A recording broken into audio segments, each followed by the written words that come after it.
Dios le bendiga a mis amados hermanos. Dios les guarde. Un saludo grandote a todo aquel que esté viendo. Amén. Este video de esta asignatura. Le habla el pastor Joel Vega. Amén. Somos la Universidad Teológica y Psicológica de América. Amén. Universidad Teológica y Psicológica de América. Hoy vamos a trabajar con introducción al Antiguo Testamento o Antiguo Pacto. Amén. Introducción al Antiguo Testamento o Antiguo Pacto. Amén. El Antiguo Testamento, la Biblia se divide en dos partes, Antiguo Testamento y el Nuevo Testamento, y un periodo de 400 o 430 años que hay en el medio de los dos pactos, Antiguo Pacto y Nuevo Pacto, que le llaman el periodo intertestamentario. Aquí en esta primera parte vamos a trabajar con el Antiguo Testamento, después el periodo intertestamentario y después el Nuevo Testamento. Amén. Somos la Universidad Teológica y Psicológica de América, UTEPA. Introducción al Antiguo Testamento. Amén. En esta primera parte ofrece fundamento histórico y teológico para estudiantes y feligreses que inician el estudio académico y pastoral del Antiguo Testamento. Amén. ¿Qué es la introducción bíblica? Hoy, en esta primera parte, vamos a introducir la introducción del Nuevo Testamento, del Antiguo Testamento. O sea, esta asignatura se divide en tres partes. La introducción, la segunda parte tiene que ver con el Pentateuco o los libros de Moisés. Después vamos a ver los libros históricos, proféticos y poéticos. Amén. Vamos a dividir esta clase en tres. Hoy vamos a trabajar con la introducción a la introducción bíblica. La introducción bíblica, del latín introduce, guiar o iniciar, es una disciplina teológica preliminar cuyo propósito es preparar al lector para el estudio del contenido bíblico. Pertenece a la bibliología, la ciencia que investiga la naturaleza, origen, fiabilidad de las sagradas escrituras. ¿Okay? La introducción al Antiguo Testamento, hermano, es la introducción al estudio de la Biblia. Amén. Como sabemos, ya los estudiantes de esta universidad que ya pasaron por la asignatura de bibliología, en el cual se estudió los libros en la parte eh, ya en bibliología se estudian los libros como escritura. Amén. Como escritura.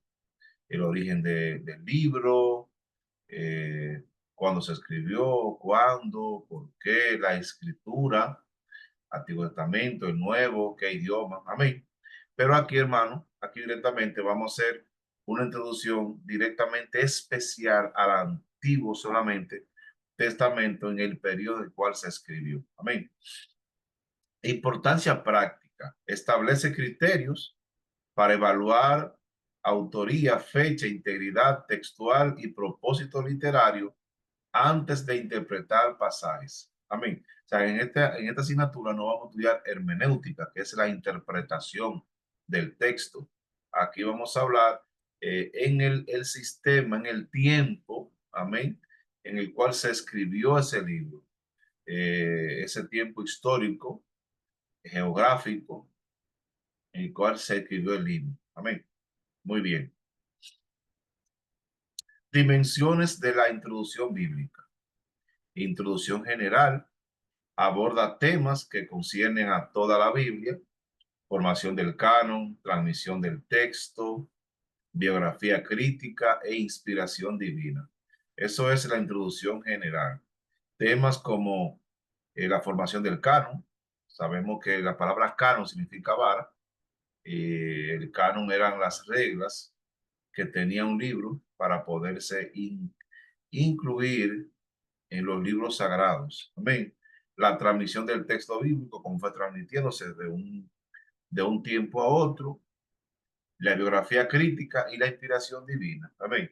La biografía crítica tiene que ver con lo que es el origen del libro. Amén. Pudo ser fulano, pudo ser aquel escritor, porque hay libros, hermano, que no está bien claro quién lo escribió directamente. Hay que estar muy claros, pero hay algunos que no. Entonces, ahí se debaten esos temas. Amén. Introducción especial. Estudia libros individuales, autoría, fecha, destinatario, estructura literaria, auténtica, histórica. O sea, en la general se estudia no el libro, sino el paquete de libros directamente.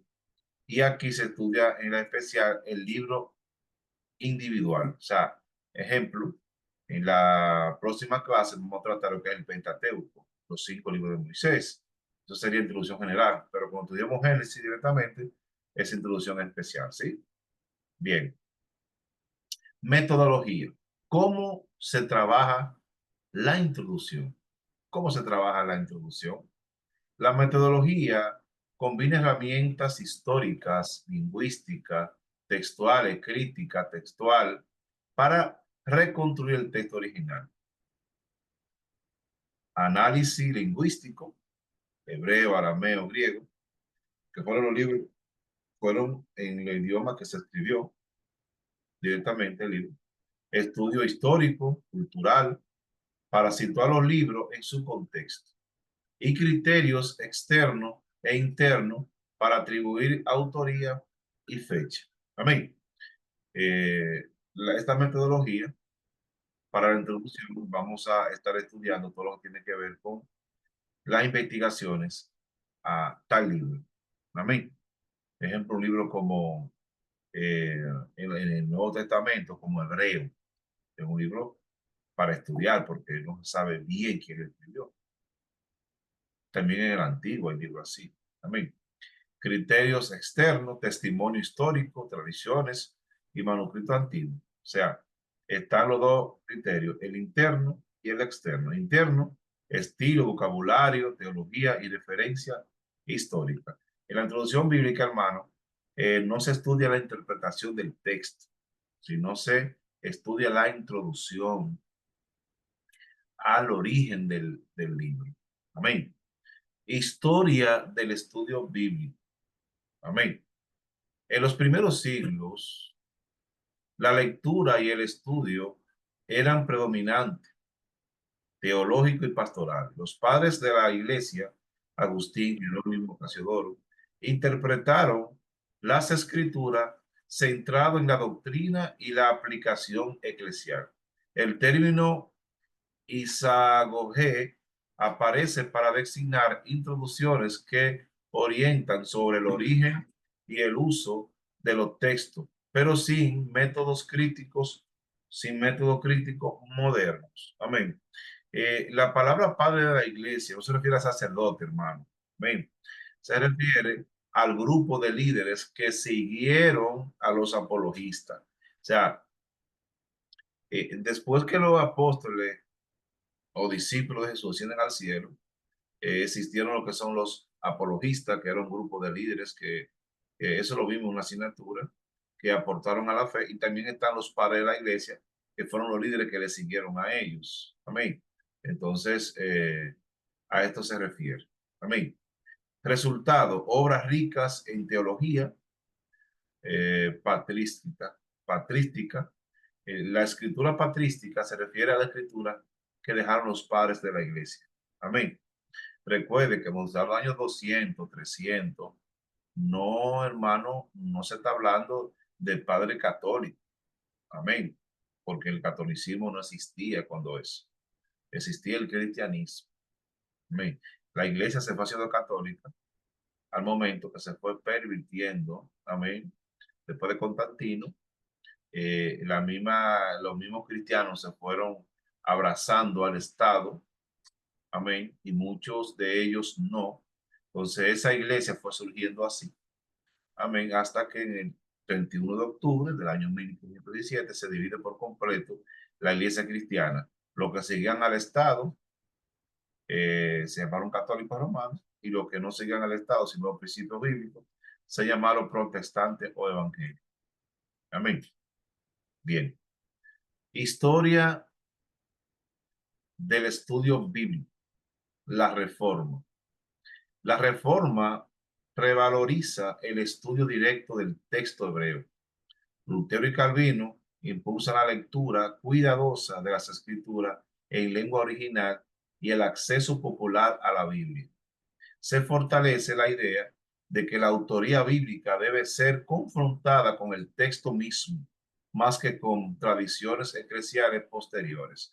En los tiempos de Calvino, en los tiempos de Lutero, solamente en los años 1500 la iglesia tenía la autoridad de interpretar el texto, y la iglesia, el estudio bíblico no era, hermano, no era leído en el idioma del pueblo, sino en lengua vernácula, lengua que tenían que ver con eh, la iglesia, mayormente el latín. O sea, el pueblo no estudiaba la Biblia, el pueblo no aprendía nada. Entonces, fueron ellos, hermanos, la reforma, que volvieron la Biblia, la volvieron al pueblo, para que se leyera en el idioma del pueblo, y cada quien pudiera tener un ejemplar. Entonces, en esta asignatura estamos tratando, hermanos, todo lo que tiene que ver con la introducción al texto del Antiguo Testamento. ¿Ven? Desarrollo filológico y autores claves en el siglo XVII y siglo XIX.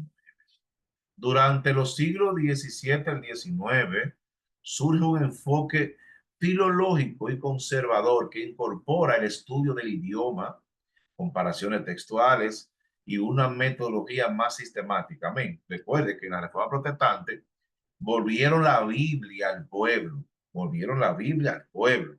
Amén. El pueblo volvió a tener la Biblia como la iglesia primitiva, porque lo que hizo la Reforma fue volver la Biblia al pueblo como la iglesia primitiva, que ese era su trabajo. Amén. Sin embargo, en los años 500, 600, 800, 1000, 1300, hermano, se le quitó la Biblia al pueblo. La Biblia se le quitó al pueblo. Y solamente un grupo de catedráticos y de líderes era que tenía acceso. Amén. Era que tenía acceso a la palabra. Sin embargo, Martín Lutero y Calvino, hermano, lucharon, amén, para que volviera la Biblia al pueblo, para que el pueblo volviera a estudiar. Y yo le incentivo a cada pastor líder, hermano, que la Biblia vuelva a la iglesia, que la Biblia vuelva a predicarse e interpretarse. Amén, como debe de ser. Autores influyentes, se, se consolida la distinción entre introducción general e introducción especial. Se fueron convirtiendo líderes estudiosos, y la palabra de Dios fue más resaltada. Amén. Ya con el hermano Wesley, ya con Wilfer, eh, Jonathan Edward, volvieron los líderes volvieron de nuevo a que la iglesia tuviera la Biblia como principio, no en un idioma que el pueblo no entendía. A mi papá me dice que cuando estaba pequeño iba a la iglesia y era en latín y él nunca entendió nada. Él nunca entendió nada de lo que decían ahí. Sí, es lamentable. Principales debates y retos en introducción al Antiguo Testamento. Canon e información. ¿Cómo sabemos el canon, hermano? Son las reglas que pusieron para determinar si un libro cumplía los requisitos para ser escritura sagrada o no. Amén. Canon y formación. ¿Cómo y cuándo se consolidaron los libros del Antiguo Testamento? Discusiones sobre listas, tradiciones rabínicas y criterios teológicos. Autoría y fecha. Identificar autores reales o atribuido, por ejemplo, el Pentateuco, y situarlo en marco histórico plausibles, lógicos. Amén. Transmisión y variantes textuales, manuscrito hebreo, la Septuaginta, los rollos del Mar Muerto, evidencia que obligó a comparar versiones y reconstruir lecturas. Una bendición, hermano, una bendición. Estudiar la Biblia a profundidad es una gran bendición. Amén. Herramientas prácticas para el estudio del Antiguo Testamento. Vamos a ver las herramientas que debe tener alguien que predica y quiere tener un estudio serio de las Escrituras. Amén. Ya no estamos en los tiempos de antes, hermano, donde usted tenía solamente una Biblia y usted leía y predicaba lo que usted creía que eso era. Amén. Usted creía que era así porque lo leyó así. Sin embargo, el 90% de la interpretación bíblica no es lo mismo que se lee. Amén. Como decía un hermano, si la Biblia dice que hay que aborrecer padre y madre, hay que aborrecerlo. Y hay personas, hermanos, que decían que aborrecía a su familia porque la Biblia lo decía. Y la palabra aborrecer para un judío es amar menos. O sea, que hay que amar menos la familia que a Dios. Ahí sí es lógico. Entonces, si usted no estudia la cultura del Antiguo Testamento mayormente y la del Nuevo, pero el Antiguo es más, como más antiguo, más difícil.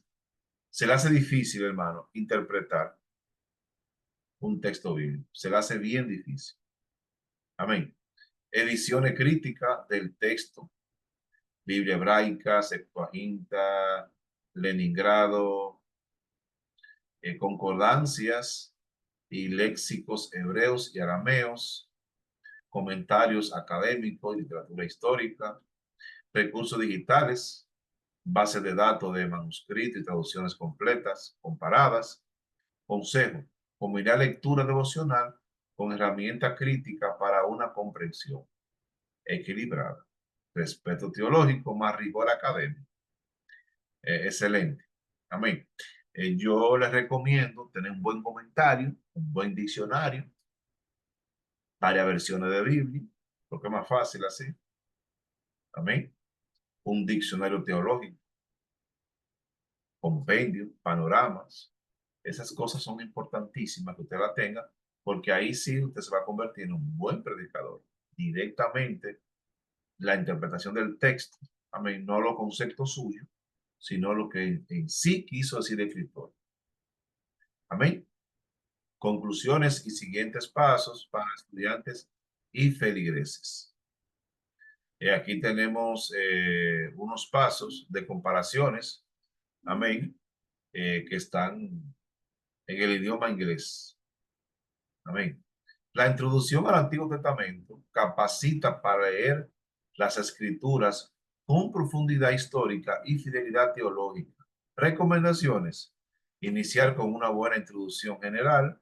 2. Aprender nociones básicas de hebreo. 3. Usar ediciones críticas y comentarios. 4. Manejar diálogo entre fe y crítica histórica.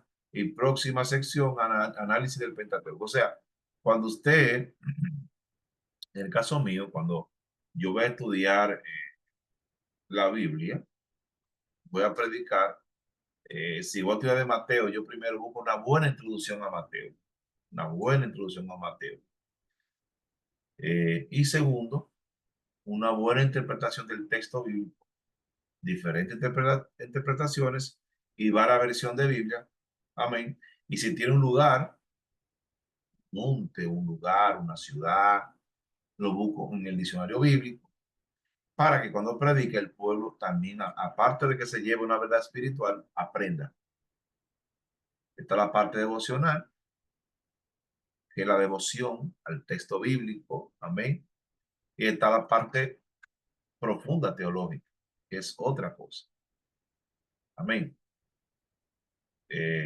La crítica bíblica del Antiguo Testamento, un recorrido histórico. Vamos a hablar de lo que es la crítica bíblica al Antiguo Testamento, amén. Esta presentación aborda la historia y la naturaleza de la crítica moderna del Antiguo Testamento, explorando las corrientes intelectuales desde el siglo XVII hasta la perspectiva contemporánea. Analizaremos el impacto del racionalismo, la formación de escuelas influyentes y la respuesta apologética de la fe, culminando con una reflexión sobre la autoridad y el testimonio de Cristo respecto a las escrituras. El Antiguo Testamento, hermano, está lleno de cultura hebrea. Amén. Por eso es que es más difícil la interpretación del texto del Antiguo Testamento que del Nuevo. Es más difícil, por eso es más difícil. Al amanecer del racionalismo, cuestionamiento del siglo XVII. Recuerde que el racionalismo quería interpretar la Biblia lógicamente. Amén. Que la Biblia debía de ser interpretada por la lógica, por la razón. Y hay cosas como la fe que no son razonables. La fe no puede ser estudiada porque la fe es algo abstracto. Entonces, el racionalismo, hermano, aunque hay cosas como en el catolicismo romano que ayuda, el racionalismo ayudó, porque no es lógico usted ponerse a creer en un muñeco, una imagen. Eso ayudó mucho. Pero, hermano, en cuanto a la fe, enfrentó la fe, el racionalismo. Corrientes racionalistas. Figura como Tomás Hobbes, Baro Espinosa y Richard Simon sentaron las bases del cuestionamiento crítico. Ellos aplicaron la razón como principal herramienta de análisis, socavando interpretaciones tradicionales. Ellos enfrentaron la tradición diciendo que lo que no es lógico y no es racional, Benito de Espinosa, ejemplo, es ilógico. Entonces, hay muchas cosas que nosotros creemos por la fe, que no parece lógico. Cuestionamiento de la autoría, mosaica. La palabra mosaica se refiere a la escritura de Moisés. Amén. A la autoría de Moisés. Vaya acostumbrándose a la palabra mosaica, porque la mosaica se refiere a Moisés. Amén. La escritura de Moisés. Históricamente, se atribuye a Moisés la autoría del Pentateuco. Estos pensadores empezaron a señalar incoherencia, anacronismo y duplicidades que parecían refutar esta autoría única. Claro, habían mucha teoría. Ejemplo, cómo Moisés escribió Génesis. Si Moisés escribió cuando el pueblo estaba cautivo, ya mucho tiempo, en Egipto. Ahí transcurrieron más de 2000 años. ¿Y cómo que Moisés escribió este libro? Eso dice mucho racionalismo, porque es lógico lo que yo dice, pero no es así, hermano. Hay una interpretación de eso y cómo se puede eso probar. Amén. El carácter sobrenatural. El racionalismo, por definición, tiende a excluir la intervención divina. Un milagro como la división del Mar Rojo, es imposible que el racionalismo lo pueda creer, porque no es lógico. Un muerto resucitar es ilógico. Amén. Entonces, hay muchos eventos que ellos dicen que no pudieron ocurrir, que esos son historias. Tiende a excluir la intervención divina. Por lo tanto, el carácter milagroso y sobrenatural de los textos del Antiguo Testamento fue el foco principal de su escepticismo metodológico. Y yo era muy escéptico a creer en esto. Amén. Porque no es lógico. No es lógico. Vamos a ver las respuestas y los defensores de la apologética. Ante el avance del escepticismo racionalista, surgió una vigorosa respuesta apologética que buscaba defender la historicidad de la historia y la inspiración de las escrituras. Hubieron muchos defensores. Defensa de la tradición. Académicos como Joan Capsol y Christopher Hermix se dedicaron a refutar sistemáticamente los argumentos críticos. Utilizaron métodos filosóficos e históricos para sostener la integridad del Antiguo Testamento y la autoría tradicional. Se levantaron varios defensores de la fe. Estos no fueron cualquier persona que dijeron, no es así, ustedes están equivocados. No, fueron grandes estudiosos, hermano. Para usted defender la fe, tiene que conocer la fe. Para usted defender la Biblia, tiene que conocer la Biblia. Lo que más aportaron fueron los apologetas, porque ellos defendían la fe con altura. Amén. Entonces, hermano, para usted y yo defender la fe, tenemos que conocer la fe. Figura clave, hermano, como estos alemanes que están aquí, contribuyeron bastante al debate de los textos bíblicos y fueron muy defensores de la fe. ¿Por qué, hermano? Porque es que el Antiguo Testamento fue muy refutado. Incluso los 39 libros que tenemos hoy, para ellos no son eso, hermano. Son otros. Algunos aprueban algunos de ellos, otros no. Otros aprobaron más de la cuenta, otros menos. Y hubieron muchas discusiones, hermano. Pero Dios guió para que estos 39 libros surgieran y ahora tengamos como el Antiguo Testamento, que fue el pueblo, fue el pacto entre Dios y su pueblo Israel. Ya el nuevo, hermano, Israel sigue en escenario, por ahí surge la iglesia, que es el pacto de Cristo con la iglesia, antiguo pacto, nuevo pacto. La batalla académica se centró en la autenticidad y la fecha de composición de los libros bíblicos, marcando un punto de inflexión en los estudios teológicos. Usted no se imagina, hermano, las discusiones que hubieron para algunos libros, o algunos fueron aprobados más rápido que otros. Amén. Pero algunos hermanos hasta quisieron sacar. Y muchos libros, como el Pastor de Hermas y el libro de Enoch, casi lo entran como parte de la Escritura Sagrada. La hipótesis documentaria y la visión evolucionista.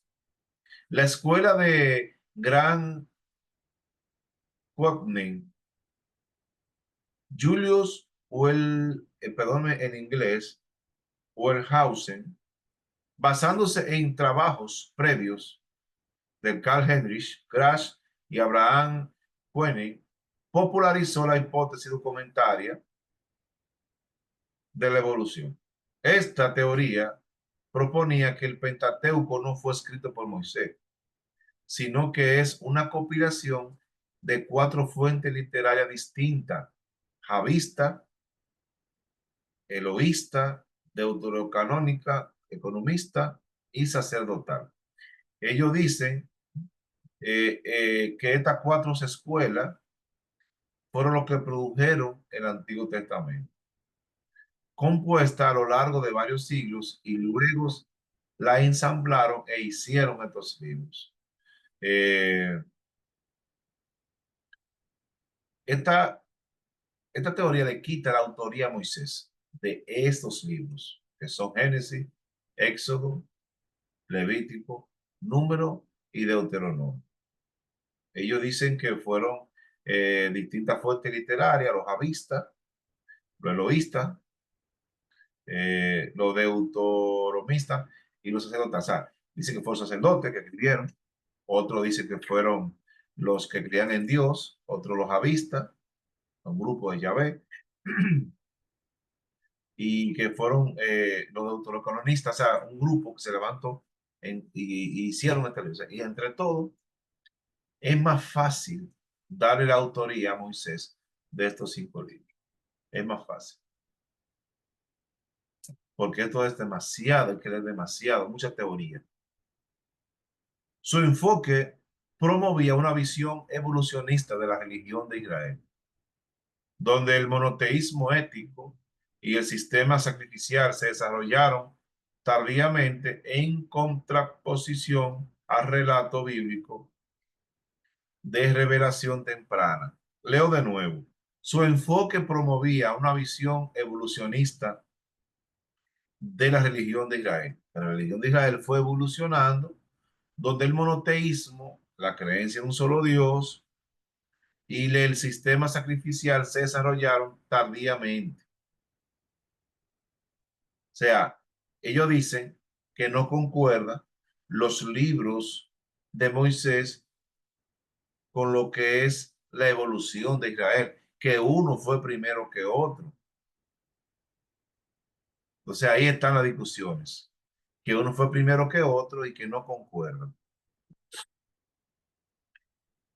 El siglo XX, nuevos enfoques críticos y conflictos persistentes en el siglo pasado. En el siglo XX diversificó la crítica bíblica, enfocándose menos en la autoría y más en la forma, la función y el contexto literario de los textos. Crítica de forma Forges Chigel, impulsa, impulsada por Hernán Gunkel y Hugo Gressman. Esta crítica examinó los géneros literarios, formas del Antiguo Testamento y su función original dentro del entorno de la comunidad, como himnos, relatos de milagros o leyes. Hermano, el Antiguo Testamento es bien complejo, el estudio del Antiguo Testamento es bien complejo, por estas cosas que le estamos hablando. Porque ellos dicen que no, como fue un libro muy tardío, muy antiguo, ellos no, ellos dicen que no concuerdan la historia de Israel con los libros y los textos que fueron muy tardíos, que no pudo existir, ejemplo, uno de ellas fácil. Ellos dicen que Moisés no pudo escribir el Pentateuco porque en el tiempo de Moisés no había escritura ya así desarrollada. Y hermano, y los críticos estaban campeones porque no encontraban datos, pero apareció el prisma de Wellblunder. ¿Qué es el prisma de Wellblunder? Una tablilla donde apareció escritura de los tiempos de Abraham y de los tiempos de Noé, de los tiempos del diluvio. Apareció el código de Hammurabi, que es de los tiempos de Abraham, primero con Moisés, donde ese código daba las leyes que habían en ese entonces. Es que aparecieron escrituras no del tiempo de Moisés, 200 años de Moisés. Ahí la crítica, hermano, bajó la guardia, como dicen los dominicanos, porque dijeron, bueno, encontramos escritura más antigua que la que decíamos. Entonces, Dios ha usado la arqueología para, para sacar a la luz y defender su libro, nuestro libro, que es la palabra de Dios, la Biblia. Estudios literarios y humanistas. Académicos como Otto, como Robert, como Ace, se centraron en la estructura, la tradición oral y la compilación de los textos, tratando a la Biblia como una obra literaria, más texto del contexto del antiguo Oriente Próximo. Ellos entienden que la Biblia es una escritura más de aquel entonces y que hay que estudiarla y que hay que interpretarla, pero no es una escritura tan importante porque no la ven divina, la ven como una obra literaria más. Defensa conservadora. Autores como Heck, Merrill, Unger, eh, continuaron defendiendo la inspiración plenaria y la fiabilidad histórica de los textos confrontados. La metodología racionalista con una hermenéutica teísta. Está la hermenéutica teísta y está la atea. La teística es la hermenéutica que cree en Dios, que basa en Dios su interpretación.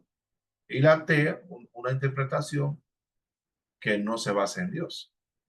Este periodo consolidó la tensión entre una hermenéutica que ve el texto como un producto humano y la visión teísta inspirada que lo ve como palabra de Dios.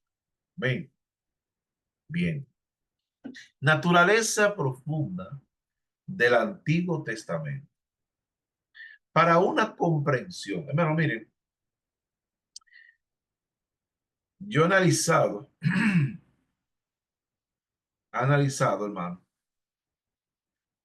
que para entender 100%, bueno, un 90%, el Antiguo Testamento, tenemos que conocer la cultura en el cual fue ese libro escrito.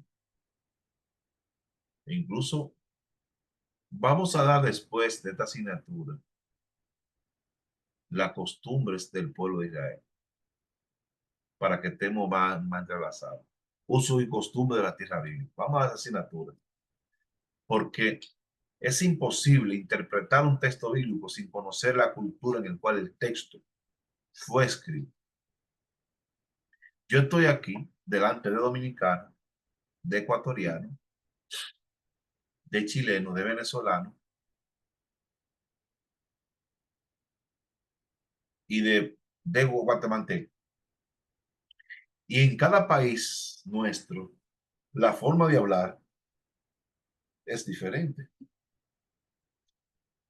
Y para yo decir una palabra, una cosa, yo tengo que fijarme bien.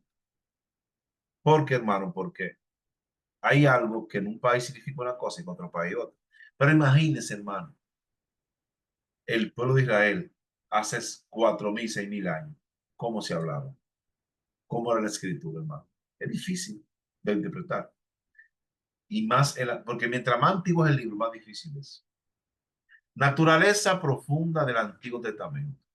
Para una comprensión teológica, para una comprensión teológica, es fundamental reconocer que el Antiguo Testamento no es meramente un registro histórico o literario, sino un documento singular y trascendente. Para nosotros entender, hermano, el Nuevo Testamento, tenemos que conocer el Antiguo. Es importantísimo. No es un libro puramente humano. Es la palabra de Dios revelada en la humanidad. Fue mediada y escrita por hombres inspirados por Dios. Su mensaje tiene una dimensión que excede el análisis empírico, pero claro que sí, lo excede más. La doctrina de la inspiración. La característica distintiva del Antiguo Testamento reside en su origen, la inspiración divina.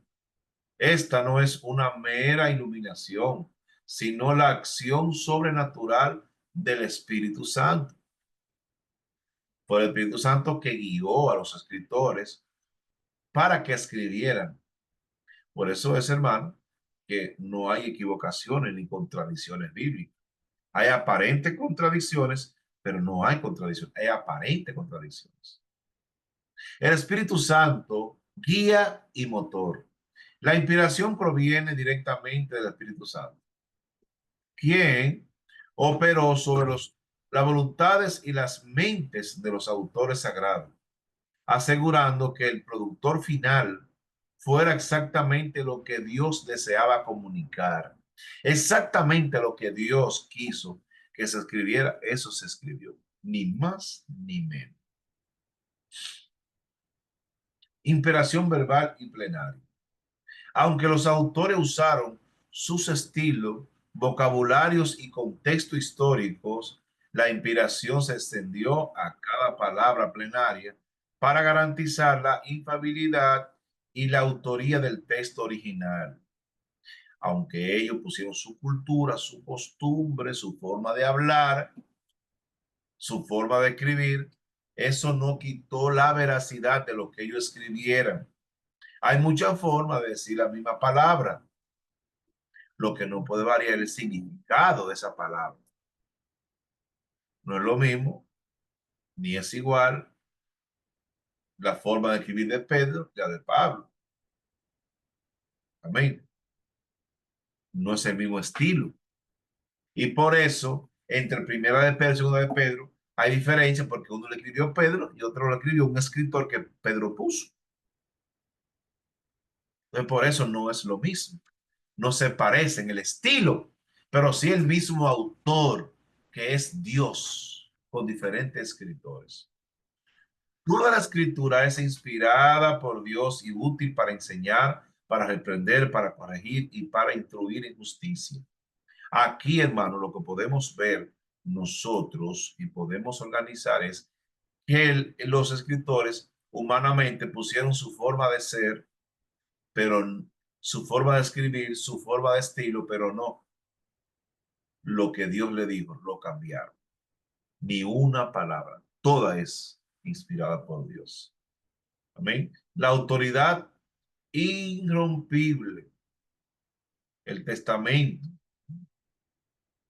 Jesús de Nazaret, la figura central del cristianismo, otorgó la máxima validación a las escrituras del Antiguo Testamento, confirmando su naturaleza divina e inquebrantable.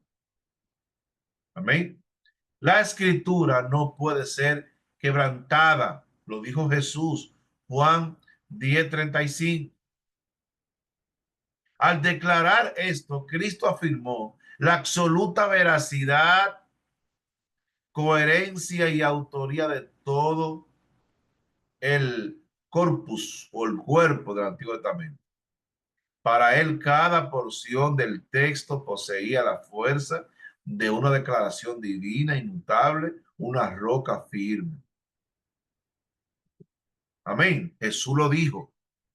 Pedro dijo, toda la escritura es inspirada por Dios. No dice todo el que escribió, sino la escritura, porque todo el que actuó, mejor bien dicho, perdón, una serpiente, lo que la serpiente dijo, fue inspirado. No, fue inspirado el escritor que puso ese relato. Lo que hizo, lo que dijo el asna, fue inspirado. No, fue inspirado el escritor que Dios le dijo, escribe ese relato para que vea el milagro que yo hice. Amén. Cristo y la estructura orgánica del Antiguo Testamento. El Señor Jesús no solo confirmó la autoridad del Antiguo Testamento, sino que también reconoció su estructura canónica, dividiéndola en tres grandes secciones que se usaban en el judaísmo de su tiempo. Este reconocimiento muestra el Antiguo Testamento como un todo orgánico y profético. Claro que sí. Las tres divisiones, reconocidas por Jesús. Jesús lo dijo. Jesús habló y dijo, la ley de Moisés, los profetas y los salmos. Jesús, el mismo Jesús, habló de las divisiones. La ley de Moisés, que eran los 5 libros, los profetas, que eran los libros proféticos, no todos, algunos libros históricos estaban dentro de los profetas y los salmos, que son los libros poéticos.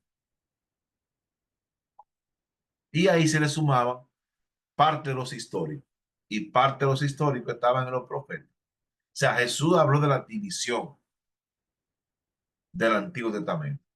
Él reconoció que todo era inspirado. La ley de Moisés, el Pentateuco, que constituye el fundamento de la fe y la legislación israelita. Los salmos escritos La sección que contiene los libros poéticos y sapiensales, a menudo referida por su libro más prominente que es Salmo. Los profetas incluyen tanto los profetas anteriores, históricos, como profetas mayores y menores enfocados en la alianza y el juicio. Para Israel, los profetas, la ley de Moisés estaba por encima de los profetas y los salmos, y los profetas estaban por encima de los salmos. O sea, para ellos tenían más valor los libros de Moisés, después tenían más valor, un poquito menos valor los profetas y un poco valor los salmos. O sea, por el orden de escritura, no es lo mismo que una canción de Israel, como un proverbio, un salmo, no tiene la misma, no tiene el mismo peso, hermano, que un libro como Isaías, que es un libro de predicación, un libro profético. Amén. No tiene importancia, pero tiene más importancia. Amén. Tiene más importancia. Autoridad final y vigencia. La perspectiva de Cristo. La enseñanza de Jesús establece la autoridad del Antiguo Testamento, no solo como un registro histórico, palabra de Dios viva y vigente, que apunta a su propia visión y cumplimiento. No solamente como eso. ¿Mm? Autoridad final. Las escrituras funcionan como el tribunal final de apelación en asuntos de fe y vida. La Biblia tiene todo un registro y normas como un hombre y una mujer pueden llegar al cielo y cómo pueden vivir éticamente en este mundo. Oye, hermano, ¿cómo pueden vivir aún éticamente en este mundo? ¿Cómo pueden vivir una vida, hermano, que agrada a Dios y aún a los hombres en este mundo? Vigencia continua. El Antiguo Testamento sigue siendo palabra de Dios inspirada, esencial para la enseñanza y la corrección de la iglesia. Claro que sí. Cumplimiento profético. Jesús las entendió primariamente como profecía que se cumplían en su persona y obra. Eso muchas veces dijo, hoy se ha cumplido lo dicho por el profeta, tal profeta. Hoy se cumplió lo dicho por el profeta Isaías en mí. Esa fue la Biblia que Jesús leyó, el Antiguo Testamento. Ya en el tiempo de Jesús, el Antiguo Testamento ya estaba traducido del hebreo al griego. Y esa lectura, esa palabra griega, esa traducción griega, fue la que Jesús usó, hermano. Esa fue la que Jesús usó en el templo y la que Jesús usaba día a día. Eso lo hizo un rey llamado Ptolomeo Filadelfo en el periodo intertestamentario. Él mandó a traducir el Antiguo Testamento del hebreo, lo mandó a traducir al griego.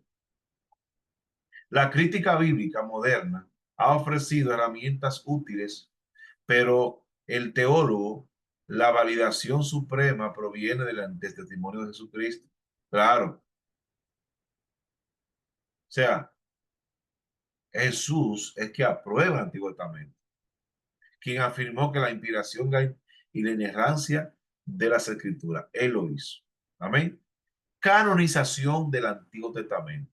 ¿Cómo hicieron, cómo los libros lo organizaron para que hoy fuera la palabra de Dios? La canonización del Antiguo Testamento. La exploración de la autoridad y el origen y la formación de las escrituras antiguas hebreas. El concepto fundamental de canon. Vamos a ver. El término canon proviene de la palabra griega que significa regla, norma o vara de medir. En el contexto bíblico se refiere a la colección de los libros reconocidos como divinamente inspirados y por lo tanto autoritativos para la fe y la práctica de la vida cristiana. Amén. Definición de canon. El canon es la regla inspirada de fe y vida que guía al creyente. Autoridad divina. Un libro es canónico principalmente porque Dios lo inspiró, no porque el hombre lo haya aceptado o reconocido. Amén. O sea, los libros que tenemos hoy como escritura sagrada fueron aprobadas por Dios. Y esas reglas las puso el mismo Dios por medio a los siervos de Dios para que los libros que nosotros tenemos hoy fueran los que directamente tenían que estar ahí. Porque un libro como Enoch, buenísimo, hermano, pero contradice otros textos bíblicos. Este libro contradice otros textos bíblicos. Entonces, imagínense. El pastor de Hermas también. Macabeo dice que el hígado de un pez en un brasero ahuyenta a los demonios. La Biblia no habla de eso, que eso es así. Entonces, por eso la iglesia no lo aceptó, ni lo acepta hoy la iglesia cristiana. La esencia de la canonicidad reside en la inspiración divina, haciendo que las escrituras sean la voz inerrante de Dios para la humanidad. Es el manual de conducta de la fe. Alabado sea el nombre del Señor. El testimonio interno de la inspiración. Reconocimiento y aceptación dentro la misma Biblia. Aunque Dios es el autor, la aceptación del canon por parte de la comunidad de fe es crucial. Este proceso no es una decisión humana arbitraria, sino un descubrimiento guiado. La aceptación no confiere autoridad, sino reconoce la autoridad persistente. O sea, aceptamos la Biblia no porque queremos aceptarla, sino porque ya fue escrita y fue inspirada por Dios, no porque yo decido o alguien decide que sí, que no. Tenemos que tener con eso bien pendiente. Yo no soy quien para decir ese libro no es bíblico. Ahora, la Biblia sí tiene reglas, el canon bíblico para que un libro sea sagrado, ¿sí o no? El pueblo de Israel reconoció la voz de Dios en estos textos, en estos escritos desde el principio. Esta profunda certeza es impulsada por el testimonio interno del Espíritu Santo, que convence al lector de la verdad y la autoridad de la palabra de Dios. Fases históricas. La formación del canon del Antiguo Testamento. La formación del Antiguo Testamento fue un proceso orgánico y progresivo que abarca más de 1000 años, culminando con un conjunto tripartito de escritura. Más de 1000 años fue la duración, hermano, para escoger los 39 libros que nosotros hoy tenemos. Etapa 1, la ley, la Torah, los cimientos. La ley de Moisés, como se llama a todo el Pentateuco, o también la Torah, que para Israel es lo más importante. Incluso están los fariseos y los saduceos. Los fariseos creían en todo el Antiguo Testamento, pero los saduceos creían solamente en los primeros 5 libros de Moisés. Amén. En Israel, los más conservadores creen en el Antiguo Testamento completo, pero hay algunos hermanos que solamente creen en estos 5 libros. O sea que todo Israel, a menos que sean ateos, cree en los primeros libros de Moisés. Para ellos es una autoridad especial. Amén. El Pentateuco. La ley de Moisés, Génesis, Éxodo, Levítico, Número y Deuteronomio, constituye la parte más antigua y fundamental del canon. Autoría y mandato. Escrita por Moisés bajo la inspiración divina, estos textos fueron inmediatamente reconocidos como autoritativos. O sea, aquí cuando se organizó para incluir el canon, hermano, estos 5 libros no se dudaron. Fueron escritos y fueron aceptados de una vez, porque todo judío cree en los 5 libros de Moisés. Deuteronomio 31, 24 y 26 relata el mandato de guardar el libro de la ley junto al arca del pacto, simbolizando su carácter sagrado. En el arca del pacto estaba, hermano, la ley de Moisés, el maná y la vara de Aarón que reverdeció. Esas tres cosas. La palabra de Dios, el poder de Dios y la provisión de Dios. Wow, hermano, se hace un buen mensaje, un buen bosqueo del arca del pacto. Podría ser el tema, lleve el arca del pacto. Y tenemos las tres cosas. Gloria a Dios. Autoridad absoluta. La ley estableció los convenios fundacionales, las normas de culto y el código moral para Israel, porque nada más no fueron los 10 mandamientos, toda la ley sobre cómo vivir en comunidad y la ley dentro de cómo oficiar dentro del tabernáculo, hermano. O sea que fue un manual también de ética. Aparte de que fue religioso, fue un manual de ética. Etapa 2. Los profetas, Nevin, la voz de Dios. Esta sección incluye los libros históricos y proféticos. La autoridad de los profetas era ineludible, incuestionable, pues hablaban directamente en nombre de Yahvé. Después de estos 5 libros, los libros proféticos y los históricos tenían una segunda importancia para ellos. El mensaje de Yahvé, la frase recurrente, así dice Jehová. Ay, ay, ay, ay. Hay gente hoy que dicen así dice Jehová y Jehová no ha hablado, hermano. Ay, Dios mío. Tengamos cuidado con eso. Confería a sus palabras una autoridad absoluta, equipable a la ley, de la ley. Profetas anteriores incluyen libros como Josué, Jueces, Samuel y Reyes, que interpretan la historia de Israel desde una perspectiva teológica, porque ya los libros de Esdras y Nehemías y los libros de Crónicas ya están en el tercer renglón de los escritos, porque es un libro secundario para ellos. Profetas posteriores, la ciudad del profeta Elías, Jeremías, Ezequiel y los 12 profetas menores llamaron a Israel al arrepentimiento y anunciaron el plan redentor de Dios. Estaba en manos los profetas miren, estaba Isaías, Jeremías, Ezequiel, porque Daniel está también en el tercer, en los escritos. También los profetas menores, que eran 12, le llamaban el libro de los 12. Estaba como un solo libro. Los profetas aseguraron que la nación recordaba los pactos y se preparara para la venida del Mesías. Actuaron como la conciencia de Israel. Amén. El rey viene, gloria sea el nombre del Señor. Etapa 3, los escritos, los que tuvieron poesía y algunos otros libros que tenían que ver con lo que hoy llamamos libros históricos. Amén.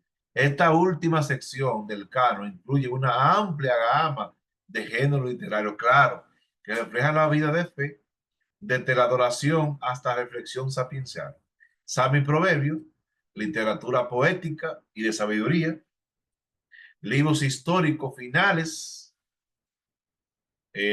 crónica, esta, Nehemías, Esther. O sea, estos libros están como literatura de los escritos, no en lo profético, porque fueron libros también que fueron escritos después. Profecía apocalíptica, Daniel, que ofrece una visión del plan soberano de Dios. Esta parte es la más variada, tiene profético, tiene histórico, tiene poético. ¿Sí? Se cree que esta sección fue completada y compilado bajo las guías de las grandes figuras post-exílicas. El exilio, después del exilio de Babilonia, los 70 años que volvieron. Entonces, es Esdras, el sacerdote y escriba, que organiza Israel, hermano, y organiza este canon. Esdras fue clave. Esdras fue muy clave, hermano. y la organización de Israel después del exilio, del cautiverio babilónico. Fue clave este personaje. La estructura definitiva, el canon impartido. El resultado de este proceso de canonización es la división tripartita del Antiguo Testamento. Una estructura reconocida, amén, y aceptada y ampliada por la tradición judía y crucialmente por Jesucristo mismo. La ley Torah, Génesis y Deuteronomio, los fundamentos de la revelación divina, los profetas, voz de Dios a través de la historia y la profecía, y los escritos que tuve, es Salmo, Proverbio y el resto de la colección. Eh, a estos tres divisiones era el Antiguo Testamento y es el Antiguo Testamento. Los mismos libros que tenemos hoy, lo único que la división antigua no es la de ahora. Hoy tenemos 12 profetas menores, antes había uno solo, ese es el libro de los 12 con los 12 profetas. Los libros de Esdras y Nehemías estaban juntos. Amén. Los libros de Reyes era un solo libro. Salmo, también el libro de Samuel era un solo libro. El libro de Crónicas, un solo libro. O sea que después lo dieron en dos, pero era la misma escritura, lo mismo. Jesús se refirió a las escrituras como la ley de Moisés, los profetas y los salmos, una referencia a la primera obra de los escritos, confirmando esta división tradicional. El mismo Jesús habló de la división que hoy tenemos. Gloria al nombre del Señor. Amén. Autoridad incuestionable del Antiguo Testamento. Autoridad incuestionable del Antiguo Testamento. Algunos dicen que el Antiguo Testamento, hermano, ya no es para nosotros, que fue para Israel. No, hermano, no. El Antiguo sigue siendo, hermano, un libro inspirado por Dios y que nos enseña a nosotros. Que hay cosas que no son para nosotros, sí, porque la Biblia habla a tres personas, a tres públicos, el judío, el gentil y la iglesia. Incluso Pablo dice, no se hay tropiezo ni a judío, ni a gentil, ni a la iglesia. Pablo está claro ahí, pero hermano, toda la escritura sigue siendo inspirada por Dios. Y aunque algo no sea para nosotros, sí nos habla Dios por medio de esa escritura a nosotros. Autoridad incuestionable del Antiguo Testamento.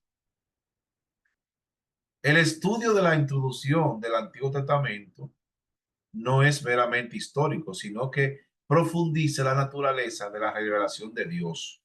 El Antiguo Testamento es la palabra de Dios inspirada de Dios y un documento fundamental para comprender el plan de salvación de Cristo. Claro, hermano, ¿cómo sabemos y cómo interpretamos el Nuevo Testamento, hermano, sin el Antiguo? Eso es ilógico. Amén. Es ilógico, hermano. La necesidad de la fe y el espíritu. El proceso de estudio de las escrituras, desde su canonicidad hasta la aplicación, requiere una aproximación de fe y dependencia del Espíritu Santo. Dice la Biblia que los santos hombres de Dios hablaron siendo inspirados por Dios. Amén. El Espíritu Santo lo guió a ellos a escribir lo que tenía que escribir y a nosotros nos sigue ayudando a aplicar a nuestras vidas y a los demás lo que ya Él ha hecho antes. Amén. Para el cristiano, la autoridad de las escrituras es un acto de fe iluminado por el Espíritu. Este testimonio interior es lo que nos permite no solo leer la palabra de Dios, sino escuchar la voz de Dios. Como dijo alguien una vez a mí, yo quiero que Dios me hable. Yo le dije, ponte a orar y lee la Biblia. Ya Dios te está hablando. Hay que volver. Yo tengo la Biblia grabada mucho en libros, en audio, y yo mientras estoy sentado haciendo algunas cosas, yo tengo en el celular la Biblia, empiezo Deuteronomio. Ahora mismo estoy escuchando Deuteronomio, lo estoy escuchando 2 y 3 veces al día para aprendérmelo bien. Y así lo estoy haciendo. Usted que para mucho en su casa haciendo algunas cosas, ponga la Biblia en audio y apréndase los libros de memoria, el texto. El estudio del Antiguo Testamento requiere la razón, hermenéutica y exégesis, o sea, que la interpretación. Requiere la fe, aceptación de su origen divino.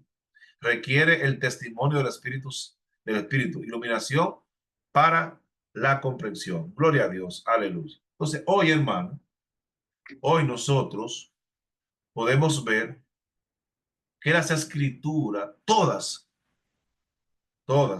son inspiradas por Dios. Entonces, nosotros hoy podemos ver que toda la escritura es inspirada por Dios. Amén. Hermano, que Dios nos bendiga, que Dios nos guarde. Amén.